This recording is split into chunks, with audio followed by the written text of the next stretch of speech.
Hiya, I'm Bruce Fummey.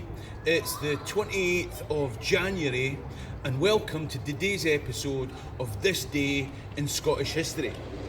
Now, yesterday I set a question as to where today's episode would be filmed.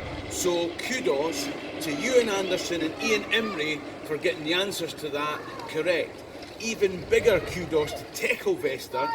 I don't think that's a real name. I think that's their YouTube handle because if you subscribe to my YouTube channel, Scotland History Tours, that's good. Okay, please do that. And of course the answer is that I'm outside St John's Kirk in Perth. St John's Kirk is one of the oldest buildings in Perth, and at the time that we're going to talk about today, it gave its name to the town. Perth was called St John's Town, and it's still the name of our football team. Come on the Saints. So, in this day of 1581, something happened. Now, I'll be honest with you, I've seen two separate dates for this event. So if I've got it wrong, I apologise. I'm not a historian. I've got no qualifications in history. I didn't take history at school. Your investments could go down as well as up. I'm just an idiot with a camera phone. All right? But I believe that in this day, in 1581, James VI of Scotland signed the Negative Confession of Faith. Now, let's give you a bit of context here. James VI was the son of Mary, Queen of Scots. He was the guy that went on to become James I of England, uniting the crowns. Guy Fawkes tried to blow him up. He commissioned the King James Bible. He was a bisexual that hated witches and lived at the same time as Shakespeare. That's right, that James VI. Anyway, the reason that James VI signed the Negative Confession of Faith was to prove that he wasn't a Catholic. You see, in this building in 1559, John Knox preached a sermon that set a fire to the Reformation in Scotland that had been only smouldering up until this point. It meant that James's mother, Mary Queen of Scots, was the Catholic queen of a Protestant Scotland.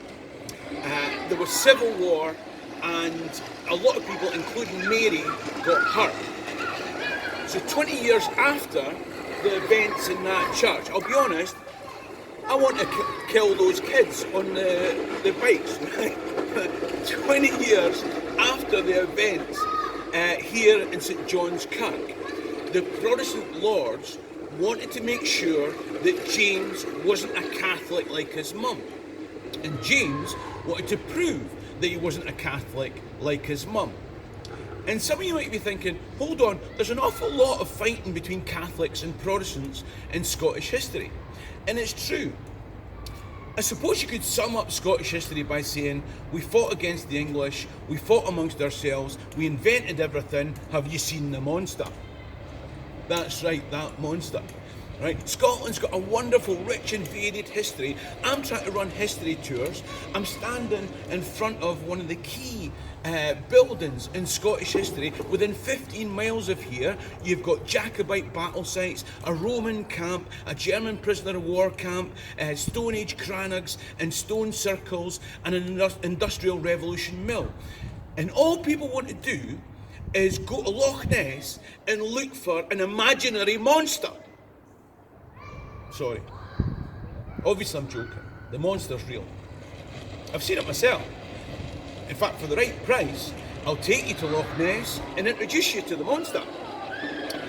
The point is that the Protestant lords couldn't take James's word for it that he wasn't a Catholic like his mum, because he might have been just making it up for the tourists. So the Negative Confession of Faith was produced. Basically, it was a list of all the things that were wrong with the Catholic Church. No Catholic could, in good conscience, sign the Negative Confession of Faith. So if James signed the Negative Confession of Faith, it would mean two things. Number one, it would mean that James wasn't a Catholic like his mum. And two, if the king signed the Negative Confession of Faith, it would be a signal to the country at large. And so, James signed the Negative Confession of Faith on this day in 1581. I think. Anyway, you're going to want a question. So today's question from history, what was the score when St Johnstone, our team, played Dundee on the 1st of January 1997? I'm laughing already. Now remember, if you enjoy these, like the clip, share the clip, like and share the Facebook page Scotland History Tours. Even better, subscribe to my YouTube channel Scotland History Tours, and I'll see you once I've killed the bairns in the background.